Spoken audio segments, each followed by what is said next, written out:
Mduduzi Mlondo, a 48-year-old man from Maphumulo in KwaZulu-Natal, was found eshonile on Monday, 6 July. Kutholakala nje ukuthi umduduzi baye bamgwaza kaningi.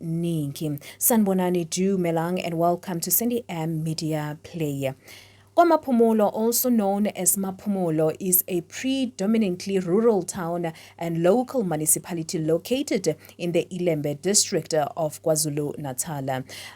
The name Maphumulo means a place of rest in isiZulu. Now, the area is largely made up of tribal land managed by the Ingonyama Trust, with sugarcane cultivation serving as a primary economic activities. Ladies and gentlemen, Umduduzi's body was discovered by villagers in a pathway. They then decided to inform umndeni wakhe ukuthi hayi nangu uMduduzi. So uMduduzi was mentally challenged and unstable. He was beaten.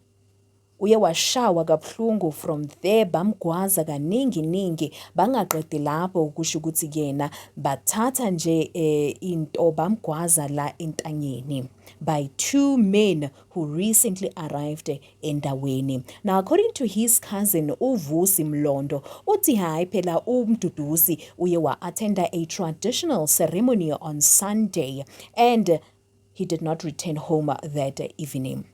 The following morning, which was on Monday, baye bathola call from the villagers to come and see what had happened to uMduduzi. Upon arrival, bathola ukuthi hayi nangu umzimba kaMduduzi ulele phansi akaphefumuli nokuphefumula. Right. So kuthiwa nje eceleni komzimba kaMduduzi bekunezinduku eziningi. Manje ke abantu basendaweni baye bakwazi ukuthi hayi man, abantu bebaphethe lezi nduku lezi, abantu abathize abaqeda ukufika la endaweni baye badecide ukuthi mabahambe baye kuleyo mgulugudu leyo.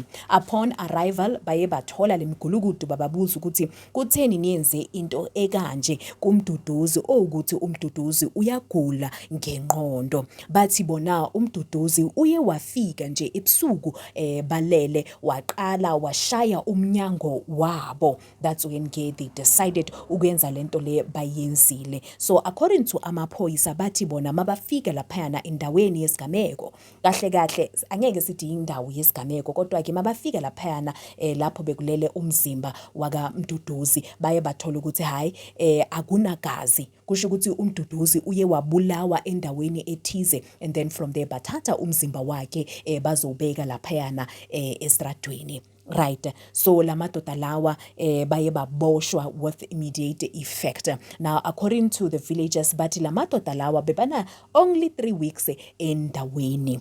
Right.